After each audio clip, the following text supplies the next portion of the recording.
Hello दोस्तों, एक बार फिर स्वागत है आपका अपने यूट्यूब चैनल STN गुरुजी स्टडी सेंटर में। दोस्तों आज हम बात करेंगे ऐसे कुछ क्वेश्चनों पे बात करेंगे जो परीक्षा में बार बार पूछे जाते हैं, रिवीजन भी होते रहते हैं। तो इस श्रृंखला में हमारा जो पहला क्वेश्चन है वो है 326 BC में सिकंदर और राजा पोरस के बीच युद्ध किस नदी के किनारे पर लड़ा गया। ये किस नदी के किनारे पर लड़ा गया? ऑप्शन डी, किस नदी के किनारे पर लड़ा गया? झेलम नदी। किस पे? झेलम नदी के किनारे पर लड़ा गया। और सिकंदर और पंजाब के राजा पोरस के बीच ये हुआ। इस युद्ध में सिकंदर ने पंजाब के राजा पोरस को पराजित कर दिया, लेकिन पराजित तो कर दिया लेकिन उसका साहस जो होता है, पोरस का साहस देखते हुए सिकंदर ने उसका जो राज्य था उसको वापस कर दिया और उसके साथ मित्रता बना ली। अगर आपसे परीक्षा में पूछ लिया जाए कि सिकंदर जो था भारत में कितने दिनों तक रहा, तो वो रहा लगभग 19 महीनों तक भारत में रहा। कब तक रहा? लगभग 19 महीनों तक रहा भारत में। अगर परीक्षा में दोस्तों अगर आपसे परीक्षा में ये भी पूछ लिया जाए हाई डेस्पीज का युद्ध किसे कहा जाता है, तो ये जो है झेलम नदी के किनारे पे जो ये युद्ध हुआ था इसी को हाई डेस्पीड युद्ध भी कहा जाता है। हम अगले क्वेश्चन की तरफ चलते हैं फटाफट। हमारा नेक्स्ट क्वेश्चन है 5वीं शताब्दी ईसा पूर्व में लिखा गया पाली कैनन किस धर्म का मूल ग्रंथ है? किस धर्म का मूल ग्रंथ है? ये है बौद्ध धर्म का मूल ग्रंथ। किसका है? बौद्ध धर्म का मूल ग्रंथ है। नेक्स्ट क्वेश्चन की तरफ चलते हैं। हमारा अगला क्वेश्चन है हेलियोडोरस स्तंभ किस स्थान पे स्थित है? कहाँ पे स्थित है? हेलियोडोरस स्तंभ कहाँ पे स्थित है ये हमको बताना है। कहाँ पे स्थित है? ये है मध्य प्रदेश में। कहाँ पे स्थित है? मध्य प्रदेश में।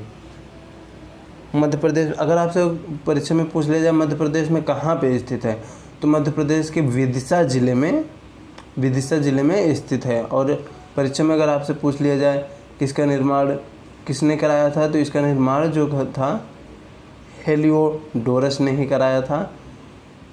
110 ईसा पूर्व इसका निर्माण कराया था। अगर पूछ लिया जाए किससे निर्मित किया गया है, ये किया गया है पत्थर से। किससे? पत्थर से। अगले क्वेश्चन की तरफ चलते हैं। हमारा नेक्स्ट क्वेश्चन है भारतीय दर्शन की 6 विचारधाराओं में से निम्न में से कौन सा एक है? यहाँ पे 4 ऑप्शन दिया गया है।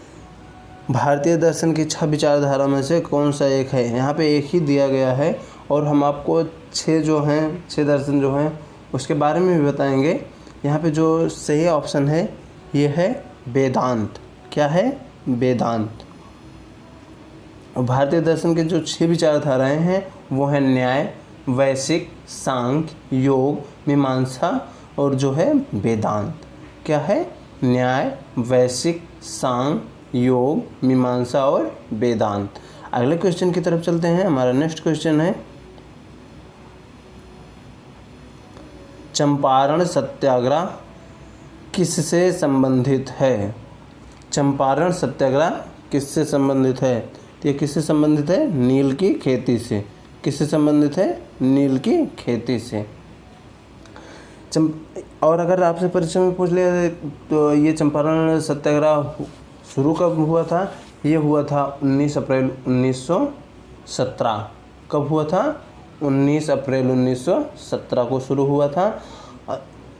अगर परीक्षा में आपसे पूछ लिया जाए कि चंपारण सत्याग्रह किसके लिए हुआ था, तो ये हुआ था किसानों के हक के लिए किया गया था। चंपारण सत्याग्रह किसानों के हक के लिए किया गया था।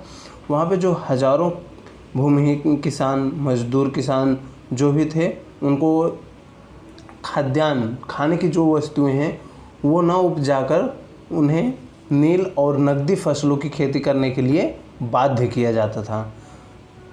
नील की खेती करने के लिए बाध्य किया जाता था और उन पर अत्याचार भी होता था। अंग्रेज़ों का बहुत शोषण होता था। ऊपर से जो मालिक थे, बागान के मालिक जो लोग होते थे, वो भी उन पर जुल्म ढाते थे। तो अप्रैल 1917 में राजकुमार शुक्ला जी ने महात्मा गांधी जी को निमंत्रण लिखा और निमंत्रण पाकर महात्मा गांधी चंपारण के नील कृषकों की स्थिति को देखने के लिए, जायज़ा लेने के लिए चंपारण पहुँचे। और जैसे ही महात्मा गांधी वहाँ पर पहुँचते हैं, हज़ारों किसान लोग जो हैं वो एकत्रित हो जाते हैं। तो चंपारण के जो पुलिस के अधीक्षक होते हैं वो कहते हैं, महात्मा गांधी जी से शहर छोड़ने की बात करते हैं। महात्मा गांधी जी नकार देते हैं। अगले दिन उनको कोर्ट में पेश किया जाता है। वहाँ पे इनको सज़ा नहीं मिलती है, लेकिन महात्मा गांधी जी कहते हैं मुझे सज़ा दीजिए। और परीक्षा में अगर पूछ लिया जाए, अभी हम लोगों ने डिस्कस कर ही लिया कि कब शुरू हुआ था, तो 19 अप्रैल 1917 को शुरू हुआ था। नेक्स्ट क्वेश्चन की तरफ चलते हैं। हमारा अगला क्वेश्चन है, तुम मुझे खून दो मैं तुम्हें आज़ादी दूंगा। एक किसका नारा है? तुम मुझे खून दो मैं तुम्हें आज़ादी दूंगा। किसका नारा है ये? ये है सुभाष चंद्र बोस जी का। किसका है? सुभाष चंद्र बोस जी का नारा है। और सुभाष चंद्र बोस जी का एक नारा और था, जय हिंद। क्या था? जय हिंद। सही ऑप्शन है इसमें सुभाष चंद्र बोस। अगर आपसे परीक्षा में ये भी पूछ लिया जाए बाल गंगाधर तिलक का नारा, महात्मा गांधी जी का नारा, जवाहरलाल नेहरू जी का नारा क्या था, तो बाल गंगाधर तिलक जी का नारा था वो था स्वराज हमारा जन्मसिद्ध अधिकार है। क्या है? स्वराज हमारा जन्मसिद्ध अधिकार है। और महात्मा गांधी जी जो नारा था वो था करो या मरो। क्या था? करो या मरो। और दूसरा नारा दिया था इन्होंने, हे राम। क्या दिया था? हे राम। जवाहरलाल नेहरू की अगर बात कर लें तो इनका भी दो नारा था। एक तो था पूर्ण स्वराज। क्या था? पूर्ण स्वराज। और दूसरा था आराम हराम है। क्या था? आराम हराम है। अगले क्वेश्चन की तरफ चलते हैं। हमारा नेक्स्ट क्वेश्चन है, भारत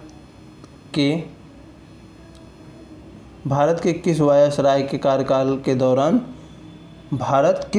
वायसराय के कार्यकाल के दौरान स्वतंत्र हुआ? भारत जो है जब भारत स्वतंत्र हुआ उस समय वायसराय कौन था? किस वायसराय का कार्यकाल था?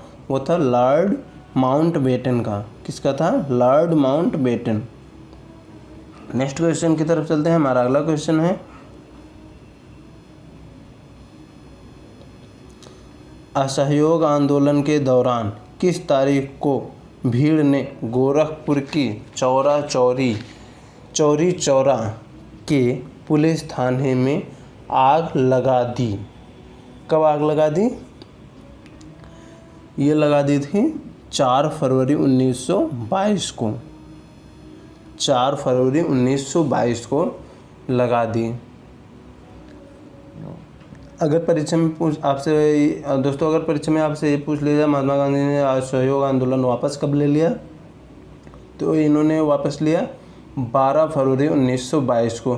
परीक्षा में ये भी पूछ लिया जा सकता है कि आंदोलनकारी जो थे वो जब थाने में आग लगाए थे, पुलिस थाने में आग लगाए, तो वहाँ पे कितने पुलिसकर्मी थे? तो वो थे 23 पुलिसकर्मी। कितने थे? 23 पुलिसकर्मी थे और वो मारे गए थे। नेक्स्ट क्वेश्चन की तरफ चलते हैं। हमारा अगला क्वेश्चन है, कौन सी पर्वत श्रेणी में दुनिया की दूसरी सबसे ऊंची चोटी K2 स्थित है? पहले तो जो वो है आप सभी को पता होगा, माउंट एवरेस्ट। इसकी ऊंचाई कितनी है? 88 और 84। कितने? 84 मीटर। और दूसरे जो है ये किस पर्वत श्रेणी पे है? ये है काराकोरम। कहाँ पे है? ईस्ट काराकोरम पर्वतमाला।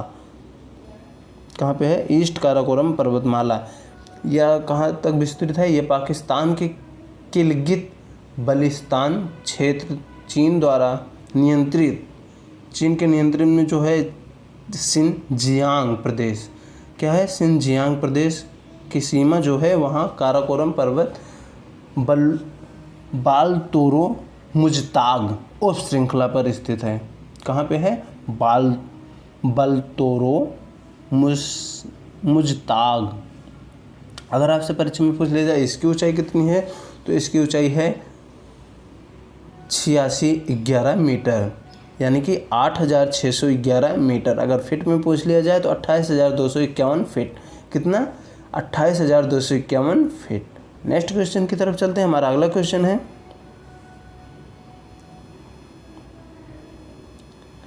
निम्न में से किस राज्य में बॉक्साइट का भंडार सबसे अधिक है?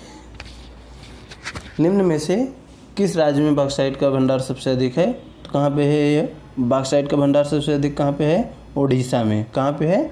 ओडिशा में। अगले क्वेश्चन की तरफ चलते हैं। गंगा का निचला मैदान भारत के किस पड़ोसी देश तक विस्तृत है? गंगा का निचला मैदान भारत के किस पड़ोसी देश तक विस्तृत है? यह है बांग्लादेश। कहाँ तक विस्तृत है? बांग्लादेश। अगले क्वेश्चन की तरफ चलते हैं। हमारा नेक्स्ट क्वेश्चन है,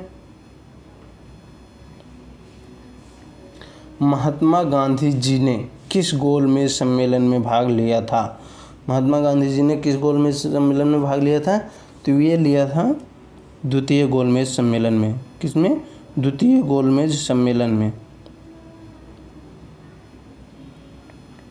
अगर आपसे परीक्षा में पूछ लिया जाए कि भारत में जो 3 गोल सम्मेलन हुए थे, तो इस तीनों में कौन भाग लिया था? तो तीनों में भीमराव अंबेडकर जी तीनों में भाग लिए थे। कौन? भीमराव अंबेडकर जी तीनों में भाग लिए थे। नेक्स्ट क्वेश्चन की तरफ चलते हैं। हमारा अगला क्वेश्चन है, किन ग्रहों के कक्षाओं के मध्य क्षुद्र ग्रहों की बेल्ट है?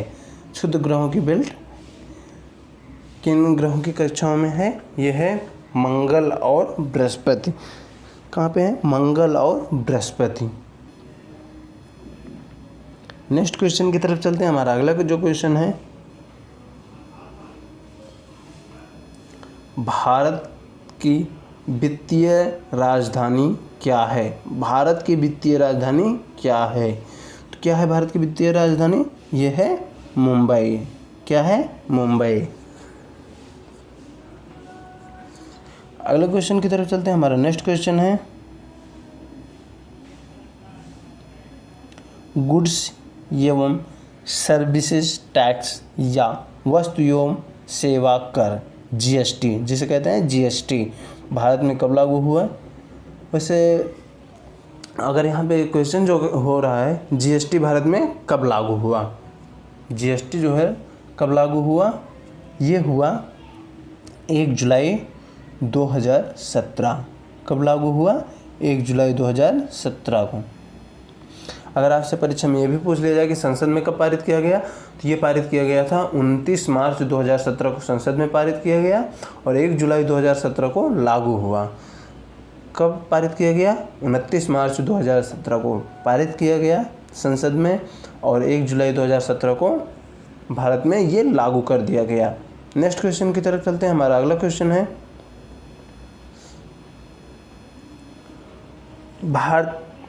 भारत में क्रमशः राज्यों और केंद्र शासित प्रदेशों की संख्या कितनी है? भारत में जो है इस समय प्रेजेंट टाइम में वर्तमान में कितने राज्य और कितने केंद्र शासित प्रदेश जो हैं वो है ऑप्शन सी।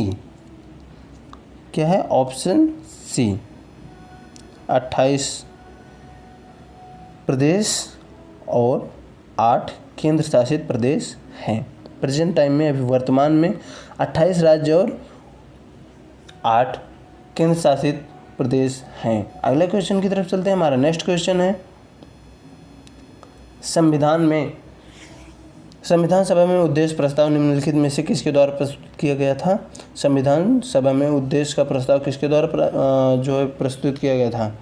संविधान में उद्देश्य का प्रस्ताव किसके द्वारा प्रस्तुत किया गया था? तो ये किया गया था जवाहरलाल नेहरू जी के द्वारा। किसके द्वारा? जवाहरलाल नेहरू के द्वारा। और अगर आपसे परीक्षा में ये भी पूछा जाए प्रारूप समिति के अध्यक्ष कौन थे, तो ये थे डॉक्टर भीमराव अंबेडकर। और प्रथम राष्ट्रपति कौन थे? ये थे डॉक्टर राजेंद्र प्रसाद। और अस्थायी अध्यक्ष डॉक्टर राजेंद्र प्रसाद थे। संविधान सभा के अस्थायी अध्यक्ष अगर आपसे पूछ लिया जाए तो ये कौन थे? डॉक्टर राजेंद्र प्रसाद। और ये सरदार वल्लभ भाई पटेल भारत के प्रथम उपराष्ट्रपति थे। कौन थे? भारत के प्रथम उपराष्ट्रपति। और उपराष्ट्रपति का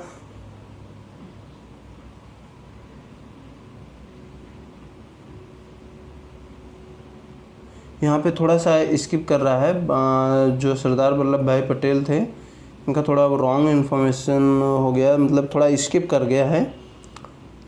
इसको हम नेक्स्ट वीडियो में डिस्कस कर लेंगे कि क्या सरदार वल्लभ भाई पटेल उस मतलब प्रथम क्या थे, कौन थे। तो नेक्स्ट क्वेश्चन की तरफ चलते हैं। हमारा अगला क्वेश्चन है, भारतीय संविधान का अनुच्छेद 19 निम्न में से किस विचार से संबंधित है? किस विचार से संबंधित है?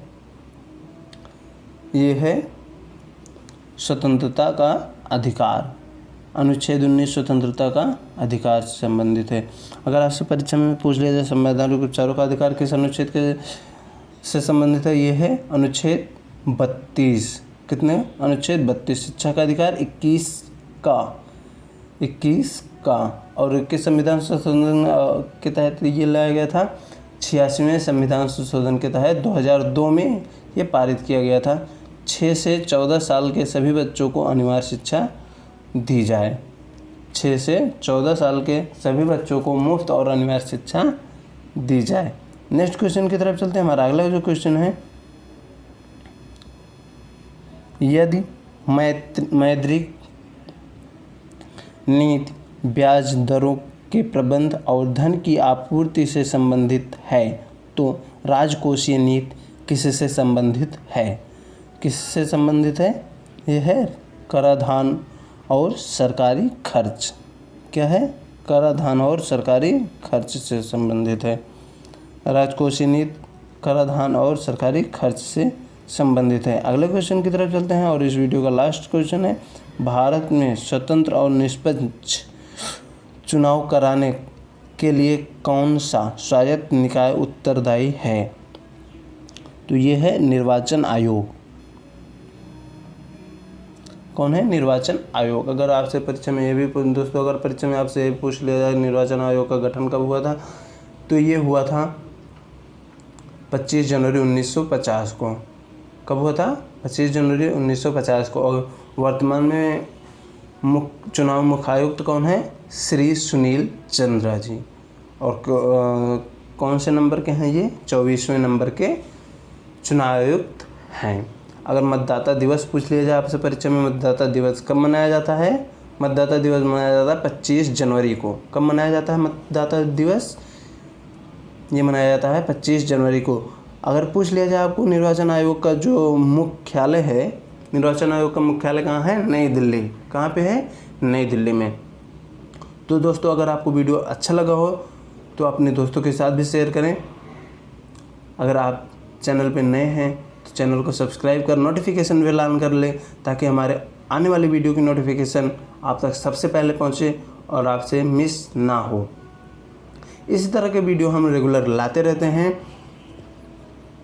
तो चैनल को सब्सक्राइब कर नोटिफिकेशन बेल ऑन कर लें। अगर पीडीएफ की बात है तो पीडीएफ आपको टेलीग्राम आप ज्वाइन कर लीजिए। टेलीग्राम का लिंक नीचे डिस्क्रिप्शन बॉक्स में मिल जाएगा। आप टेलीग्राम ज्वाइन कर लीजिए। टेलीग्राम में जाके आप free of cost PDF download कर सकते हैं। वहाँ पे पीडीएफ का जो है लिंक आपको मिल जाएगा। तो मिलते हैं नेक्स्ट वीडियो में, तब तक के लिए बाय। Thanks for watching. जय हिंद।